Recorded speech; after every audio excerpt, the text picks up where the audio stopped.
വ്യത്യസ്ത യാത്രയുമായി ബന്ധപ്പെട്ട് വരുന്ന വിഷയങ്ങൾ,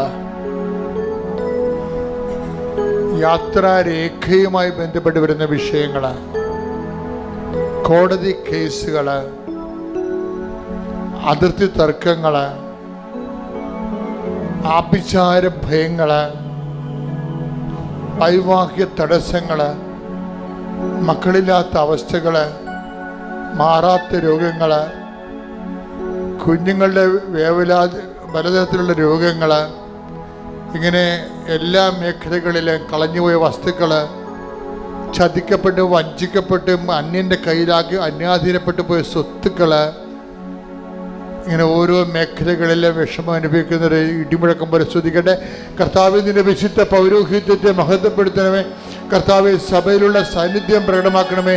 എൻ്റെ കർത്താവിൻ്റെ ഉന്നതമായ നാമത്തിൽ സഭയുടെ അധികാരത്തിൽ കുരിശിൻ്റെ അടയാളത്തിൽ ദൈവത്തിൻ്റെ ശക്തിയായി ഞാൻ എല്ലാ മക്കൾക്ക് വേണ്ടി പ്രാർത്ഥിക്കുന്നു. കർത്താവ് ജീവിതമാർഗം മുടിഞ്ഞു നിറച്ചു പോയൊരു കർത്താവ്, അതുപോലെ തന്നെ പലതരത്തിലുള്ള കുരുക്കുകൾ, സാമ്പത്തിക കുരുക്കളിൽ അകപ്പെട്ടിരിക്കുന്നവർ, അന്യാധീനപ്പെട്ട സ്വത്തുകൾ, അതുപോലെ തന്നെ ജീവിത ദുരിതങ്ങളിൽ കർത്താവ് വെച്ച പദ്ധതികൾ, ആഗ്രഹിച്ച രീതികളിൽ വന്ന പോരായ്മകൾ, പാളിച്ചകൾ, വിചാരിച്ച പോലെ കാര്യങ്ങൾ നടക്കാത്ത രീതിയിൽ കർത്താവ് പെട്ടെന്ന് എല്ലാത്തിനും പാളിച്ച വന്ന പോലെ ജീവിതത്തിൽ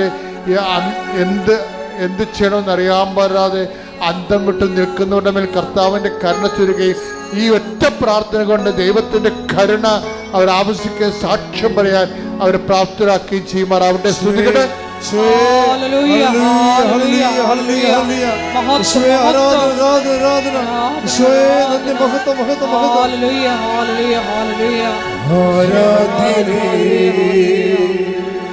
പരിശുദ്ധനേ പരമോന്നതാ യേശുവേ, അണയുന്നു ഞാൻ തിരുമുൻപിലാ, അറിവോടെ എന്നെ നോക്കണമേ. എല്ലാവരും മുട്ടേ നിൽക്കുക. മൗനമായി പ്രാർത്ഥിക്കേണ്ട സമയമാണ്.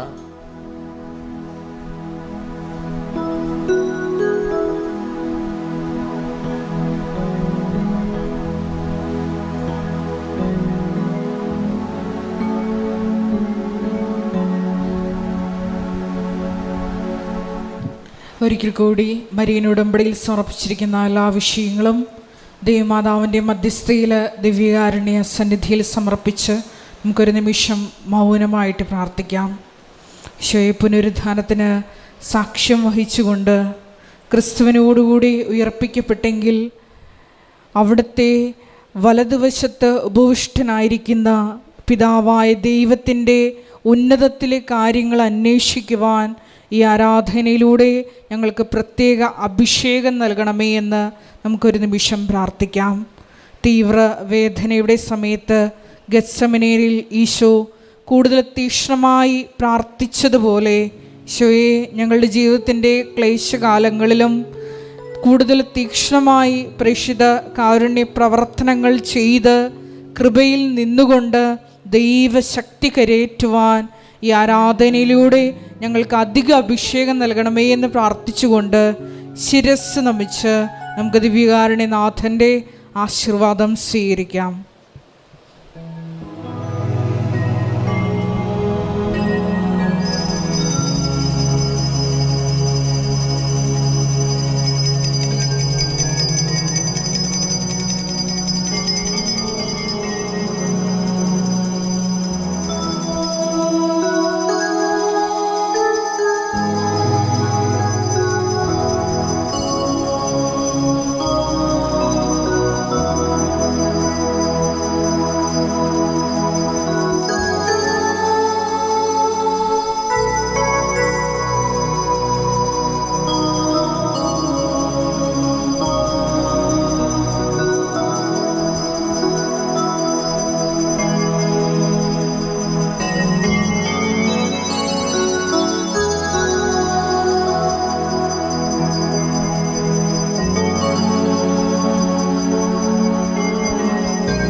പരിശുദ്ധ പരമമാ ദിവ്യകാരുണ്യമേ,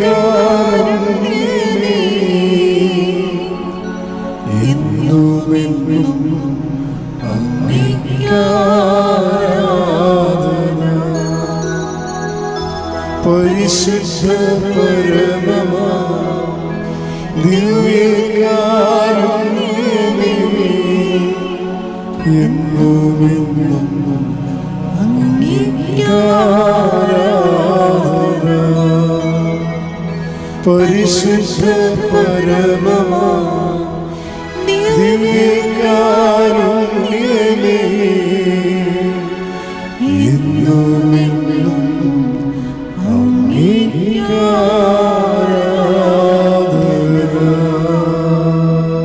പരിശുദ്ധ പരമദിവ്യകാരുണ്യത്തിന് എന്നേരവും ആരാധനയും സ്തുതിയും പുകഴ്ചയും ഉണ്ടായിരിക്കട്ടെ.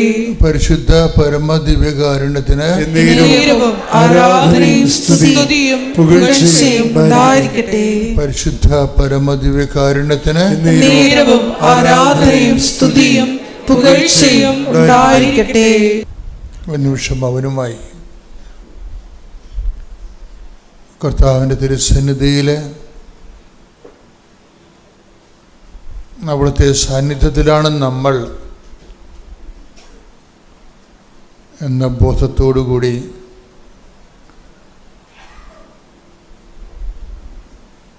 ആരാധനയിലേക്ക് കടന്നു വരാം.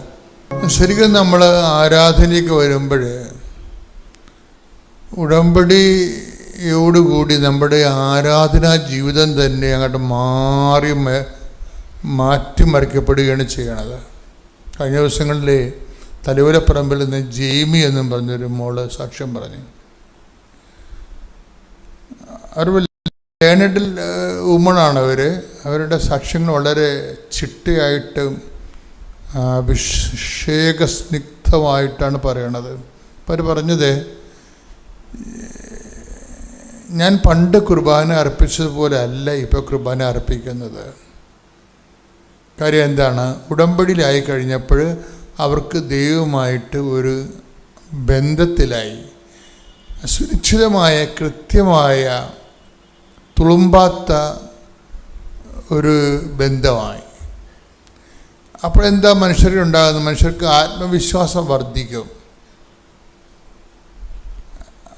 ആ സഹോദരിയുടെ സാക്ഷ്യം കേട്ടപ്പോഴേക്കും മനസ്സിലായത് ഉടമ്പടി എങ്ങനെയാണ് ഒരു മനുഷ്യനെ ഇങ്ങനെ ചേഞ്ച് ചെയ്യണം എന്നൊക്കെ മനസ്സിലായത്.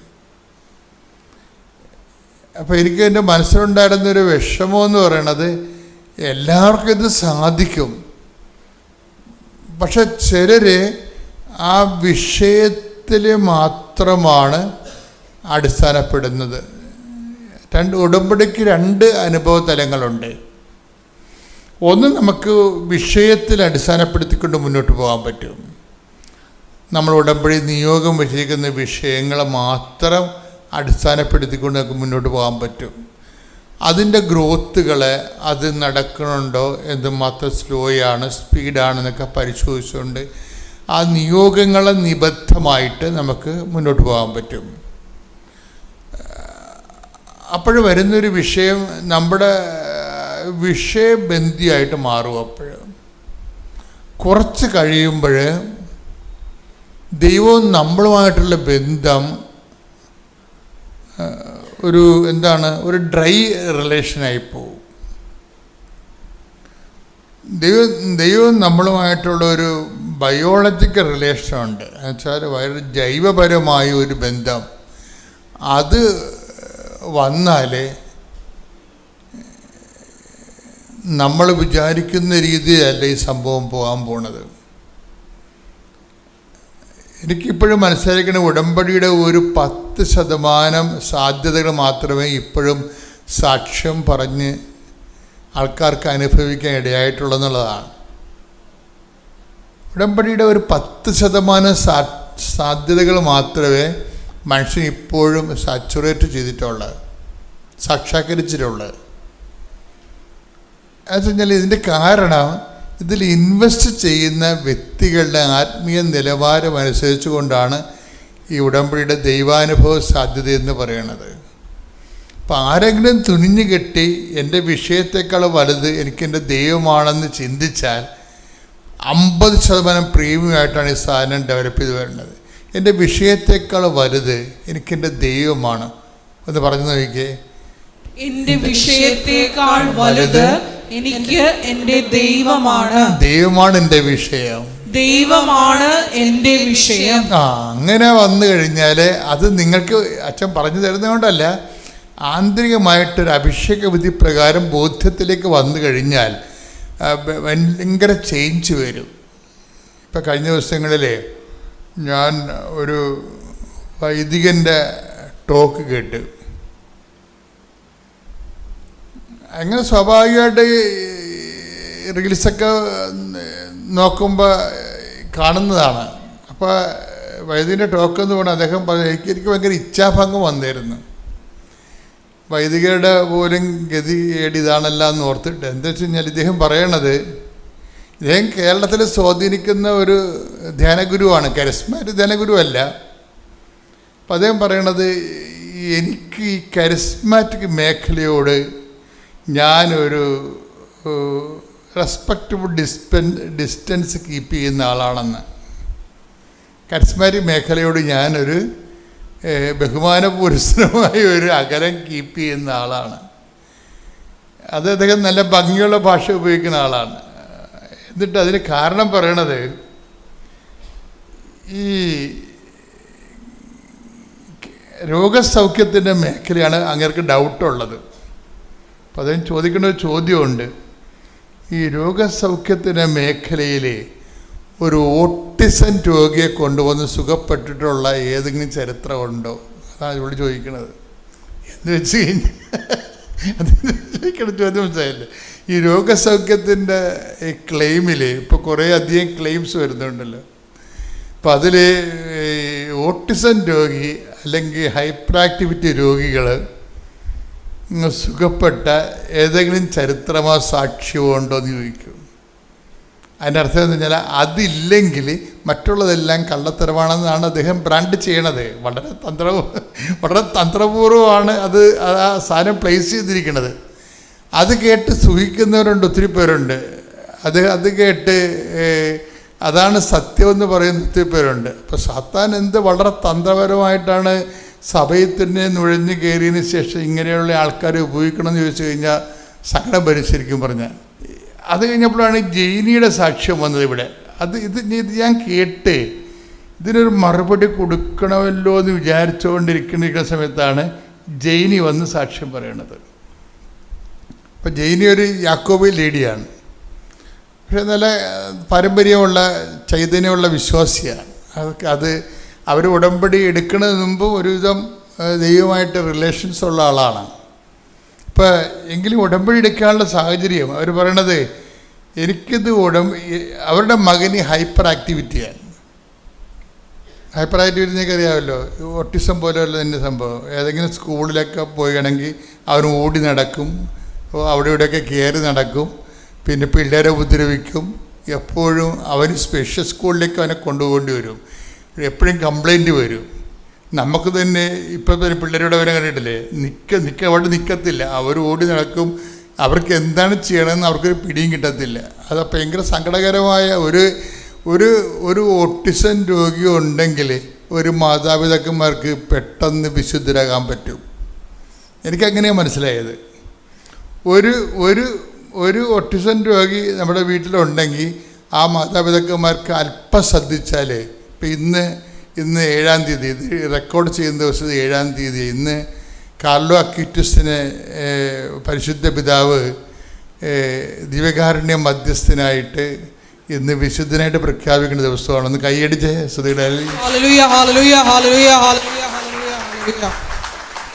അക്വിറ്റസിൻ്റെ 15 വയസ്സേ ഉള്ള ആളിനെ, 15 വയസ്സേ ഉള്ളു.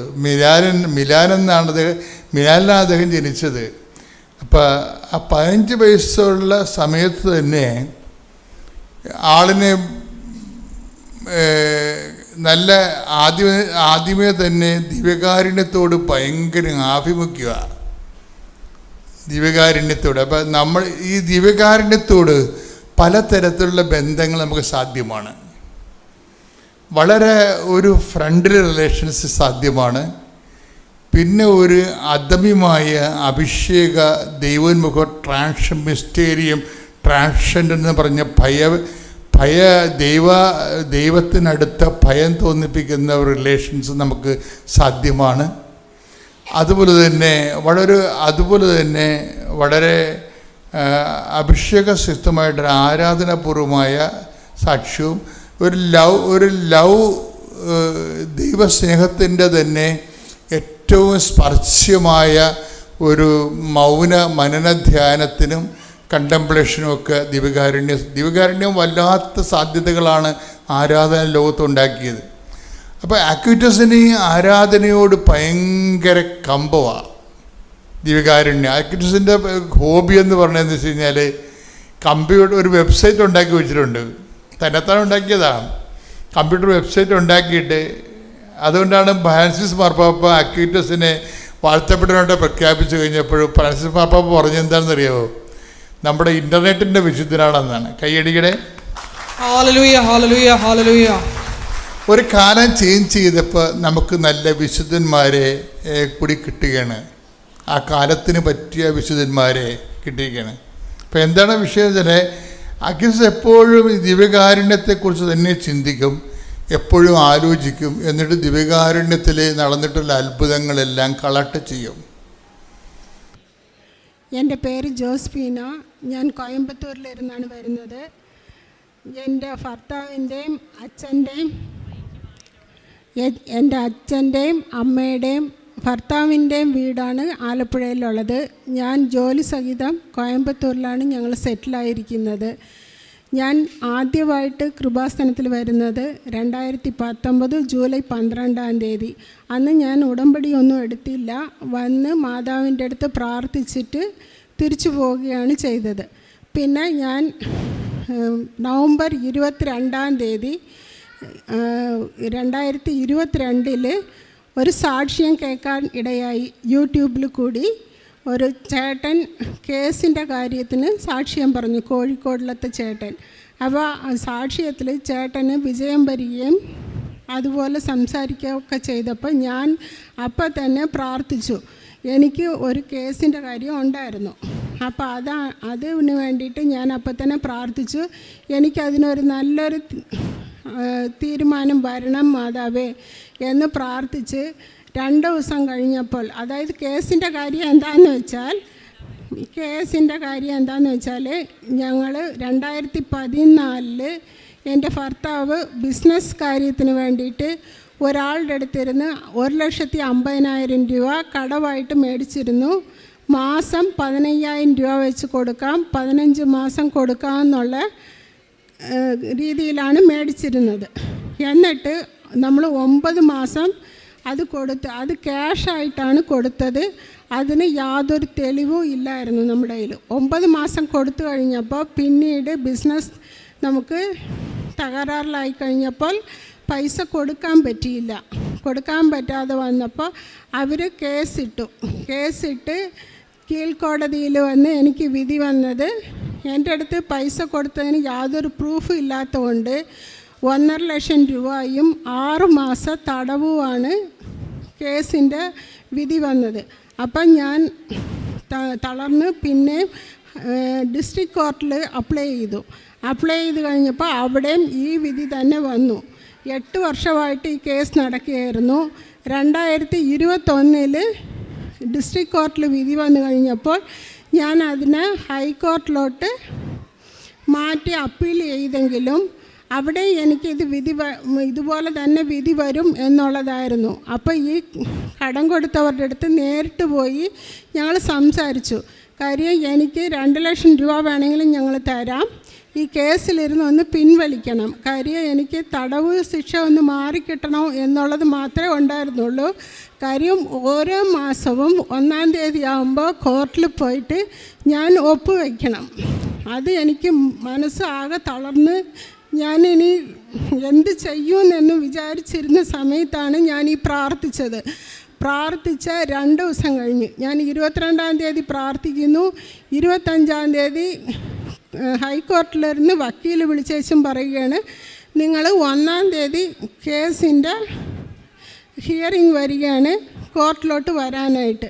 ഞാൻ അപ്പം തന്നെ 28-ാം തീയതി നവംബർ 28, 2022 ഇവിടെ വന്ന് ഉടമ്പടി എടുത്ത് അന്ന് വീട്ടിൽ പോയപ്പോൾ എനിക്ക് വീണ്ടും വക്കീലിൻ്റെ അടുത്തിരുന്ന് ഫോൺ വന്നിട്ട് നിങ്ങൾ 1.5 ലക്ഷം മാത്രം കൊടുത്താൽ മതി, അതിന് DD എടുത്തോണ്ട് തന്നെ 1-ാം തീയതി ചെന്നൈയിലോട്ട് വന്നേക്ക്, കാര്യം നമ്മൾ കോർട്ടിൽ സംസാരിച്ച് ഇത് വന്ന് ശരിയാക്കാൻ പറ്റും എന്ന് പറഞ്ഞു. പക്ഷേ യാതൊരു അവസ്ഥ തീർച്ചയായിട്ടും ആർക്കും ഈ വിധി വരത്തില്ല എന്നുള്ളത് എല്ലാവർക്കും നല്ല ഉറപ്പാണ്. വക്കീൽ നമ്മളെ പറ്റിക്കുകയായിരിക്കും എന്നുള്ള ഓർമ്മയിലാണ് ഞങ്ങൾ അങ്ങോട്ട് പോകുന്നത്. മാതാവിനോട് ഞാൻ പ്രാർത്ഥിച്ചു, മാതാവിൻ്റെ സഞ്ചരിക്കുന്ന മാതാവല്ലേ, എൻ്റെ കൂടെ വരണേ, എൻ്റെ കൂടെ ഇരിക്കണേ എന്ന് പറഞ്ഞിട്ട് കാശ് രൂപമായിട്ട് ഞാൻ അവിടെ പോയിട്ട് 1.5 ലക്ഷം രൂപയ്ക്കുള്ള DD-യുമായിട്ട് ഞങ്ങൾ കോർട്ടിൽ പോയപ്പോൾ അതിൻ്റെ ജഡ്ജ്മെൻറ്റ് വന്നത് നിങ്ങൾ വെറും 1.5 ലക്ഷം മാത്രം അടച്ചാൽ മതി, ഈ കേസിലിരുന്ന് അവർ പിൻവലിച്ചിരിക്കുകയാണ് എന്ന് അവർ പറഞ്ഞ് വിധിയുടെ കോർട്ടിൻ്റെ ഓർഡർ വരെ കയ്യിൽ തന്നു കഴിഞ്ഞു. ഇത് മാതാവല്ലാതെ വേറെ ആരെ കൊണ്ടും അത് ചെയ്യാൻ പറ്റത്തില്ല, നടക്കത്തില്ല. കാര്യം 2 കോർട്ടിൽ വിധി വന്നതാണ്. 3-ാമത്തെ കോർട്ടിൽ മാറാൻ വഴിയേ ഇല്ലാത്ത ഒരു സ്ഥലത്താണ് മാതാവ് എനിക്ക് വേണ്ടി അവിടെ പോയി പ്രവർത്തിച്ചത്. മാതാവിന് കോടാനുകോടി നന്ദി. പിന്നെ രണ്ടാമത് ഞാനൊരു നിയമം വെച്ചിരുന്നത്, ഞാൻ വന്ന് അശോക് ലൈലാൻഡ് കമ്പനിയിൽ 10 വർഷമായിട്ട് HR ആയിട്ട് വർക്ക് ചെയ്യുകയാണ്. ഈ 10 വർഷത്തിൽ 1-ാം തീയതി ആകുമ്പോൾ സാലറിയുടെ അക്കൗണ്ട് ക്ലിയർ ചെയ്ത് കൊടുക്കണം. ഞാൻ ജൂണിൽ എൻ്റെ മോളുടെ കല്യാണമായിരുന്നു. ജൂലൈയിൽ വന്ന് എനിക്ക് യൂറിനറി ഇൻഫെക്ഷനായി ഒരു 15 ദിവസം ഹോസ്പിറ്റലിൽ കിടക്കേണ്ടി വന്നു. അതുകൊണ്ട് ഈ 1-ാം തീയതി സാലറിയുടെ അക്കൗണ്ട് എനിക്ക് കൊടുക്കാൻ പറ്റിയില്ല. ഞാൻ കൊടുത്തപ്പോൾ 5-ാം തീയതി ആയിപ്പോയി. ഉടനെ തന്നെ മാനേജ്മെൻറ്റിലിരുന്ന് വിളിച്ചേച്ചും നിങ്ങൾ റിസൈൻ ചെയ്ത് പൊയ്ക്കോളൂ, നിങ്ങളെക്കൊണ്ട് പറ്റില്ല എന്നുണ്ടെങ്കിൽ റിസൈൻ ചെയ്ത് പൊയ്ക്കോളെന്ന് പറഞ്ഞ് അവർ പറഞ്ഞു. ഞാനതിന് എക്സ്പ്ലനേഷനൊക്കെ കൊടുത്തിട്ടും അവരത് കേൾക്കാൻ തയ്യാറായില്ല. ഞാൻ മനസ്സ് തളർന്നു. കാര്യം എൻ്റെ മോളുടെ കല്യാണത്തിന് മേടിച്ചിരുന്ന കടങ്ങൾ എൻ്റെ മുന്നിൽ ശരിക്കും നിൽപ്പുണ്ടായിരുന്നു. ഞാൻ അപ്പോൾ അമ്മയുടെ അടുത്ത് പ്രാർത്ഥന വെച്ചും എനിക്കാണെങ്കിൽ 55 വയസ്സായി. ഇനി ഒരു സ്ഥലത്ത് ജോലി വന്ന് ഇതുപോലെ കിട്ടണം എന്ന് വന്ന് നമ്മൾ പ്രതീക്ഷിക്കാൻ പോലും പറ്റത്തില്ല. അങ്ങനെ ഇരുന്നപ്പോൾ ഞാനിവിടെ വന്ന് ഉടമ്പടിയിൽ വെച്ചും ഞാൻ മാതാവിൻ്റെ അടുത്ത് പറഞ്ഞു, എനിക്ക് ജനുവരിയിൽ ജോലിക്ക് കയറണം, മാതാവ് ഇടപെട്ട് എന്താണെന്ന് വെച്ചാൽ ചെയ്തു തരണം. അത്രയും ഞാൻ പറഞ്ഞിട്ട് പ്രാർത്ഥിച്ച് പോയുള്ളൂ. അപ്പോൾ അന്ന് വൈകുന്നേരം തന്നെ ഞാൻ തമിഴ് ബൈബിളാണ് വായിക്കാറുള്ളത്. തമിഴ് ബൈബിൾ എടുത്ത് വായിച്ചപ്പോൾ യേശയ്യ 66-ാമത്തെ അധികാരത്തിൽ 13-ാമത്തെ വാക്യം, തായ് ഉണ്ണை തേറ്റുവത് പോൽ ഞാൻ ഉണ്ണை തേറ്റുവേൻ എന്നും പറഞ്ഞിട്ട് ഉണ്ടായിരുന്നു. അതായത് അമ്മ മാതാവ് എന്നെ വന്ന് അവിടെ സമാധാനിപ്പിക്കുകയാണ്, ഞാൻ നിനക്കുണ്ട് എന്ന് പറഞ്ഞിട്ട്. ആ വിശ്വാസത്തിൽ അങ്ങനെ ഇരുന്നപ്പോൾ 8-ാം തീയതി അശോക് ലൈലാൻഡിൻ്റെ മെയിൻ ഓഫീസിലിരുന്ന് തന്നെ എനിക്ക് ഫോൺ വന്നു, നിങ്ങൾ വേറൊരു ഡീലർഷിപ്പിൽ നിങ്ങൾക്കൊരു ഓഫറുണ്ട്, നിങ്ങൾ പോയി കാണുക എന്ന് പറഞ്ഞു. ഞാൻ പോയി ഡിസംബർ 8-ാം തീയതി അത് കണ്ടു. അവരുമായിട്ട് സംസാരിച്ചപ്പോൾ HR മാനേജറിലിരുന്ന് senior manager HR and admin എന്നുള്ള ഹൈ പോസ്റ്റും തന്നു, സാലറിയും കൂടുതലായിട്ട് തന്ന്. ദൈവമാതാവ്. എൻ്റെ പേര് സുനിത സോജൻ, ഞാൻ കൊല്ലം ജില്ലയിൽ നിന്നാണ് വരുന്നത്.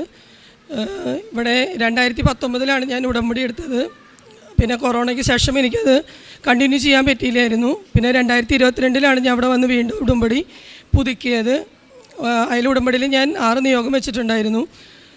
അതിലെനിക്ക് ഭവനമില്ലാത്തത് ഞാൻ വെച്ചിട്ടുണ്ടായിരുന്നു, വീടില്ലാത്തതിൻ്റെ. അത് 20 വർഷമായിട്ട് എനിക്ക് ഭവനമില്ലായിരുന്നു. ഇവിടെ വന്ന് ഉടമ്പടി എടുത്തതിന് ശേഷം 7 വർഷം കൊണ്ട് ഞാൻ വസ്തു മേടിച്ചിട്ടുണ്ടായിരുന്നു, പക്ഷേ എനിക്ക് വീട് വയ്ക്കാൻ സാധിച്ചിട്ടുണ്ടായിരുന്നില്ല. ഇവിടെ വന്ന് ഉടമ്പടി എടുത്തതിൻ്റെ ഫലമായിട്ട് എനിക്ക് അവിടെ വീടിൻ്റെ പണി തുടങ്ങാനായിട്ട് സാധിച്ചു. ഇപ്പോൾ അതിൻ്റെ കെട്ട് തുടങ്ങാനായിട്ട് പോവാണ്. പിന്നെ എൻ്റെ മോൾക്ക് ജോലിയുടെ കാര്യം ഞാൻ ഈ ഉടമ്പടിയിൽ തന്നെ ഞാൻ നിയോഗം വെച്ചിട്ടുണ്ടായിരുന്നു. അവൾക്ക് ബാങ്കിലത്തെ ജോലിയാണ് കൂടുതൽ താല്പര്യമായിരുന്നത്. പക്ഷേ ബാങ്ക് ജോലി ടെസ്റ്റുകളെല്ലാം എഴുതും, ഇൻ്റർവ്യൂവിനും പോവും, പക്ഷേ പാസ്സാവത്തില്ലായിരുന്നു. അങ്ങനെ ഞാനിവിടെ ജോസഫച്ചനെ വന്ന് കണ്ട് അച്ഛൻ പ്രാർത്ഥിച്ച് കാശുരൂപം കയ്യിൽ കൊടുത്തിട്ടുണ്ടായിരുന്നു. അത് വെച്ച് പ്രാർത്ഥിച്ചിട്ട് ഇൻ്റർവ്യൂ അറ്റൻഡ് ചെയ്തിട്ടുണ്ടായിരുന്നു. പക്ഷേ ഇൻ്റർവ്യൂവിൽ അത് ഫെയിലായതുകൊണ്ട് അവർക്ക് നോട്ടിഫിക്കേഷൻ വന്നിട്ടുണ്ടായിരുന്നത്. പക്ഷേ 8 മാസം കഴിഞ്ഞപ്പോൾ, അതായത് കഴിഞ്ഞ മാസം മെയിൽ വന്നു, ആൾ സെലക്റ്റഡ് ആയെന്നും പറഞ്ഞിട്ട്. സാധാരണ ക്യാമ്പസ് സെലക്ഷനിൽ അങ്ങനെ വരാറില്ല. ഈ വർഷത്തേക്കുള്ള കുട്ടികളെയാണ് കൂടുതൽ എടുക്കാറ്. കഴിഞ്ഞ വർഷത്തെ കുട്ടികൾ എടുക്കാറില്ലായിരുന്നു. പക്ഷേ എന്തോ നമുക്കും അറിയത്തില്ലായിരുന്നു. പക്ഷേ ആൾ സെലക്ട് ആയെന്ന് പറഞ്ഞിട്ട് വന്നു. ഇപ്പം അതിൻ്റെ ട്രെയിനിങ്ങും കഴിഞ്ഞു. ഈ അടുത്ത മാസം ജോയിനിങ് ആണ്. പിന്നെ വെച്ചിട്ടുണ്ടായിരുന്നത് മോൾക്ക് തന്നെയാണ് ഫിഷറിൻ്റെ അസുഖം ഉണ്ടായിരുന്നു. അത് 3 വർഷം കൊണ്ട് അടുപ്പിച്ചിട്ടുണ്ടായിരുന്നു. ആൾക്ക് ബാത്റൂമിൽ പോകാനും ഒന്നിനും സാധിക്കത്തില്ലായിരുന്നു. നല്ലോണം ബ്ലഡും പോവായിരുന്നു. അത് നമ്മുടെ ഇവിടുത്തെ വിശുദ്ധ തൈലവും ഉപ്പും ഉപയോഗിച്ചിട്ട് വിശ്വാസപ്രമാണം ചൊല്ലി പ്രാർത്ഥിച്ചതിൻ്റെ ഫലമായിട്ട് അത് പൂർണ്ണമായിട്ട് മാറിക്കിട്ടി. പിന്നെ എൻ്റെ അപ്പച്ചന് അറ്റാക്ക് വന്നിട്ടുണ്ടായിരുന്നു കഴിഞ്ഞ 2 മാസമായി, നവംബറിലായിരുന്നു. ആൾക്ക് ഒട്ടും 3 ബ്ലോക്ക് ഉണ്ടായിരുന്നു. എല്ലാവരും 96-98% ആയിരുന്നു ബ്ലോക്ക് ഉണ്ടായിരുന്നത്. അപ്പോൾ ഡോക്ടർ പറഞ്ഞു ആൻജിയോപ്ലാസ്റ്റി ചെയ്യാമെന്ന് പറഞ്ഞിട്ടാണ് കൊണ്ടുപോയത്. പക്ഷേ ആൻജിയോപ്ലാസ്റ്റിയും ഒന്നും ചെയ്യാൻ ആൾക്ക് സാധിച്ചില്ല. കാരണം എന്ന് പറഞ്ഞു കഴിഞ്ഞാൽ ആൾക്ക് 75 വയസ്സായിട്ടുണ്ടായിരുന്നു. പക്ഷേ ഡോക്ടർ പറഞ്ഞു ഒന്നും ചെയ്യാൻ പറ്റത്തില്ല, ആൾ വെൻറ്റിലേറ്ററിലും ആയിരുന്നു. ഞാൻ പിന്നെ ഇവിടുത്തെ നമ്മുടെ ഉപ്പ് കൈ പിടിച്ചിട്ടുണ്ടായിരുന്നു. എൻ്റെ കയ്യിൽ ഉപ്പും തൈലവും ഉപയോഗിച്ചിട്ട് കുരിശ് വരച്ച് വിശ്വാസപ്രമാണം ചെല്ലിയതിൻ്റെ ഫലമായിട്ട് ആൾക്കിപ്പോൾ ഒരു കുഴപ്പമില്ല. ഡിസ്ചാർജായി വീട്ടിലുണ്ട്.